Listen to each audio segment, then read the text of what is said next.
നമസ്കാരം. എല്ലാ UK മലയാളികൾക്കും ഗുഡ് മോർണിംഗ് UKയുടെ മോർണിംഗ് ന്യൂസിലേക്ക് സ്വാഗതം.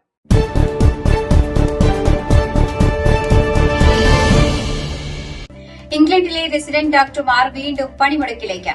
ദീർഘകാലമായി തുടരുന്ന വേതനവും പരിശീലന നിയമങ്ങളും സംബന്ധിച്ച തർക്കത്തിന്റെ ഭാഗമായാണ് പുതിയ തീരുമാനം. ബ്രിട്ടീഷ് മെഡിക്കൽ അസോസിയേഷൻ അഥവാ BMA അംഗങ്ങൾ നടത്തിയ വോട്ടെടുപ്പിൽ കൂടുതൽ സമര നടപടികൾക്ക് അനുകൂലമായാണ് ഭൂരിഭാഗവും പിന്തുണ അറിയിച്ചത്. ഇതോടെ അടുത്ത 6 മാസത്തേക്ക് കൂടി പണിമുടക്ക് നടത്തുവാനുള്ള നിയമപരമായ അനുമതി യൂണിയന് ലഭിച്ചു. എന്നാൽ പുതിയ സമര തീയതികൾ ഇതുവരെയും യൂണിയൻ പ്രഖ്യാപിച്ചിട്ടില്ല. 2023 ആദ്യമായി റെസിഡന്റ് ഡോക്ടർമാർ സമരം ആരംഭിച്ചത്. ഇതുവരെ 14 തവണ പണിമുടക്ക് നടന്നിട്ടുണ്ട്. ഡിസംബറിൽ നടന്ന അവസാന സമരത്തിന് പിന്നാലെ 1 മാസം നീണ്ട സർക്കാർ യൂണിയൻ ചർച്ചകൾ നടന്നിരുന്നു. അതേസമയം ഏപ്രിൽ മുതൽ 2.5% വേതന വർധനവ് സർക്കാർ നിർദ്ദേശിക്കുന്നുണ്ട്. മുൻ ജഡ്ജ് സാറ ഫെർഗൂസന്റെ ചാരിറ്റി സ്ഥാപനമായ സാറാസ് ട്രസ്റ്റ് പ്രവർത്തനം അവസാനിപ്പിക്കുന്നതായി ഔദ്യോഗിക പ്രഖ്യാപനം നടത്തി. കുട്ടികളോടുള്ള ലൈംഗിക കുറ്റകൃത്യങ്ങളിൽ ശിക്ഷിക്കപ്പെട്ട ജെഫ്രി എപ്സ്റ്റീനുമായുള്ള സാറ ഫെർഗൂസിന്റെ സൌഹൃദത്തെക്കുറിച്ച് പുതിയ വെളിപ്പെടുത്തലുകൾ പുറത്തുവന്നതോടെയാണ് തീരുമാനം. ആൻഡ്രൂവിന്റെ മുൻ ഭാര്യയായ സാറ ഫെർഗൂസൻ ആരംഭിച്ച അന്താരാഷ്ട്ര ചാരിറ്റി അടുത്ത കാലത്തേക്ക് അടിച്ചുപൂട്ടുകയാണെന്ന് ട്രസ്റ്റിന്റെ വക്താവ് അറിയിച്ചു. മാസങ്ങളായി ഇതു സംബന്ധിച്ച ചർച്ചകൾ നടന്നുവരികയായിരുന്നുവെന്നും അദ്ദേഹം വ്യക്തമാക്കി. അമേരിക്കൻ നീതിന്യായ വകുപ്പ് പുറത്തുവിട്ട ഏകദേശം 30 ലക്ഷം രേഖകളടങ്ങിയ പുതിയ എപ്സ്റ്റീൻ ഫയലുകളിലാണ് സാറ ഫെർഗൂസിനെയും മുൻ പ്രിൻസ് ആൻഡ്രൂവിനെയും കുറിച്ചുള്ള കൂടുതൽ വിവരങ്ങൾ ഉൾപ്പെട്ടിരിക്കുന്നത്. ഈ രേഖകളിൽ എപ്സ്റ്റീനെ താൻ എന്നും ആഗ്രഹിച്ച സഹോദരനെന്ന് സാറ ഫെർഗൂസൻ വിളിച്ചിരുന്നുവെന്ന തെളിവുകളും ഉൾപ്പെടുന്നുണ്ട്. 20 രാജ്യങ്ങളിലായി 60-ലധികം ചാരിറ്റികളുമായി സഹകരിച്ച് വിദ്യാഭ്യാസം, ആരോഗ്യ സംരക്ഷണം, അടിയന്തര സഹായം, പരിസ്ഥിതി പദ്ധതികൾ എന്നിവ നടപ്പാക്കിയതായി ട്രസ്റ്റ് അറിയിച്ചു. കോവിഡ് കാലത്ത് 1.5 ലക്ഷത്തിലധികം സഹായ കിറ്റുകൾ വിതരണം ചെയ്തതും യുക്രൈൻ യുദ്ധബാധിതർക്കായി മെഡിക്കൽ സഹായം നൽകിയതും ഘാനയിലെ 200-ലധികം കുട്ടികൾക്ക് വിദ്യാഭ്യാസം ഒരുക്കിയതും ട്രസ്റ്റിന്റെ നേട്ടങ്ങളായി അധികൃതർ ചൂണ്ടിക്കാട്ടി. സാറ ഫെർഗൂസിനെയും എപ്സ്റ്റീനുമായുള്ള ബന്ധത്തെ തുടർന്ന് ഇതിനു മുമ്പ് തന്നെ ടീനേജ് ക്യാൻസർ ടെസ്റ്റ് ഉൾപ്പെടെ 7 ചാരിറ്റി സ്ഥാപനങ്ങൾ സാറയുടെ രക്ഷാധികാരം പിൻവലിച്ചിരുന്നു. ന്യൂമോണിയയെ തുടർന്ന് അടിയന്തര ചികിത്സ ആവശ്യമായ രോഗികളുടെ എണ്ണം കഴിഞ്ഞ 2 വർഷത്തിനിടെ 25% വർദ്ധിച്ചതായി പുതിയ കണക്കുകൾ സൂചിപ്പിക്കുന്നു. NHS ഇംഗ്ലണ്ടിന്റെ കണക്കുകൾ പ്രകാരം 2024 ഏപ്രിൽ മുതൽ 25 മാർച്ച് വരെ 5,79,000-ലധികം പേർ ന്യൂമോണിയയെ തുടർന്ന് അടിയന്തരമായി ആശുപത്രിയിൽ പ്രവേശിക്കപ്പെട്ടു. 2022-23 കാലയളവിൽ ഇത് 4,61,000-ലധികമായിരുന്നു. മറ്റ് രോഗികളെ അപേക്ഷിച്ച് ഇരട്ടിയിലധികം കേസുകളാണ് ഇതുമായി ബന്ധപ്പെട്ട് റിപ്പോർട്ട് ചെയ്യുന്നത്. 2022 മുതൽ 25 വരെയുള്ള കാലയളവിൽ ആശുപത്രിയിൽ പ്രവേശിപ്പിച്ച ശേഷം 97,000-ലധികം പേർ ന്യൂമോണിയ മൂലം മരണപ്പെട്ടിട്ടുണ്ട്. ശ്വാസകോശത്തിലെ ചെറുവായു സഞ്ചികളെ ബാധിക്കുന്ന ഗുരുതര അണുബാധയാണ് pneumonia. Bacteria, flu, RSV, COVID-19 പോലുള്ള വൈറസുകളും ഇതിന് കാരണമാകാം. ശ്വാസകോശ രോഗങ്ങളുള്ളവർക്ക് ന്യൂമോണിയ പിടിപെടുവാനുള്ള സാധ്യത കൂടുതലാണെന്നും വിദഗ്ധർ ചൂണ്ടിക്കാണിക്കുന്നു. പഠനപ്രകാരം സാമൂഹികമായും സാമ്പത്തികമായും പിന്നോക്കം നിൽക്കുന്ന മേഖലകളിലെ ആളുകൾക്ക് ന്യൂമോണിയയെ തുടർന്ന് ആശുപത്രിയിൽ പ്രവേശിപ്പിക്കപ്പെടാനുള്ള സാധ്യത 36% കൂടുതലാണ്. ഈർപ്പമുള്ള വീടുകളും വായുമലിനീകരണവും ഇതിന് പ്രധാന കാരണങ്ങളായി പറയുന്നു. ലണ്ടനിലെ സ്കൂളുകളിൽ വിദ്യാർത്ഥികളുടെ എണ്ണം കുറയുന്നത് തുടരുന്നതിനാൽ അടുത്ത 4 വർഷത്തിനുള്ളിൽ സ്കൂളുകൾക്ക് 45 മില്യൺ പൌണ്ട് വരെ ഫണ്ടിംഗ് നഷ്ടപ്പെടാൻ സാധ്യതയുണ്ടെന്ന് റിപ്പോർട്ട്.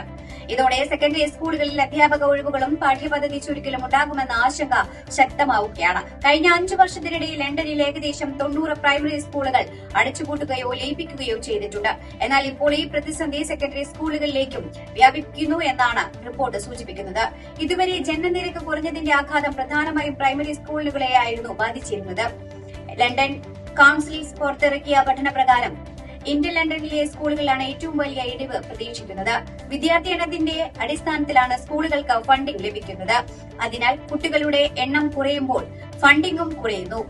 ഈ പ്രശ്നം രാജ്യവ്യാപകമാണെങ്കിലും ലണ്ടനിലാണ് ഏറ്റവും ഗുരുതരമായി അനുഭവപ്പെടുന്നതെന്ന് റിപ്പോർട്ട് പറയുന്നു. രാജ്യത്തെ പല പ്രദേശങ്ങളിലും ഈ ജനുവരി മാസത്തിൽ അനുഭവപ്പെട്ടത് അതിശക്തമായ മഴയെന്ന് റിപ്പോർട്ട്. മെറ്റ് ഓഫീസ് പുറത്തുവിട്ട ജനുവരി മാസത്തെ ഔദ്യോഗിക കാലാവസ്ഥാ റിപ്പോർട്ടിലാണ് ഈ കണക്കുകൾ രേഖപ്പെടുത്തിയിരിക്കുന്നത്. North Ireland, south west south England, east Scotland എന്നിവിടങ്ങളിലാണ് ഏറ്റവും കൂടുതൽ മഴ രേഖപ്പെടുത്തിയത്. അതേസമയം നോർത്ത് വെസ്റ്റ് ഇംഗ്ലണ്ടും വെസ്റ്റ് സ്കോട്ട്ലൻഡും സാധാരണയേക്കാൾ കുറഞ്ഞ മഴയാണ് രേഖപ്പെടുത്തിയിട്ടുള്ളത്. ഹൈലാൻഡ്സിലെ ആർട്ട് നഹാരയിൽ ലഭിച്ച മഴ ശരാശരിയുടെ പകുതിയിലും കുറവാണ്. കെയോൺകോ മലനിരകളുടെ സംരക്ഷണമാണ് അവയമോർ ഉൾപ്പെടെയുള്ള പ്രദേശങ്ങളിൽ മഴ കുറയുവാൻ കാരണം. കാലാവസ്ഥാ വ്യതിയാനത്തിന്റെ പശ്ചാത്തലത്തിൽ ഇത് ശ്രദ്ധേയമായ സാഹചര്യമാണെന്നും മെറ്റ് ഓഫീസ് വ്യക്തമാക്കി. സ്കോട്ട്ലാൻഡ് മുകളിലെ ശക്തമായ ഉയർന്ന മർദ്ദമേഖലയാണ് പല പ്രദേശങ്ങളിലും മഴ കൂടുവാനും കാരണമായത്. എയ്ഡ്സ് മലയാളി അസോസിയേഷൻ ലെമ 2026-27 വർഷത്തേക്കുള്ള പുതിയ പ്രവർത്തന സമിതിയെ തെരഞ്ഞെടുത്തു.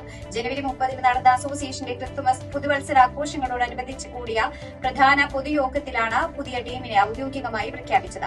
ജേക്കബ് കുര്യാടൻ പ്രസിഡന്റായും ടിനു പി ജോൺ സെക്രട്ടറിയായും പീന പോസ്കോ വൈസ് പ്രസിഡന്റായും ഷിജി കുര്യൻ ട്രഷററായും ചുമതലയേറ്റു.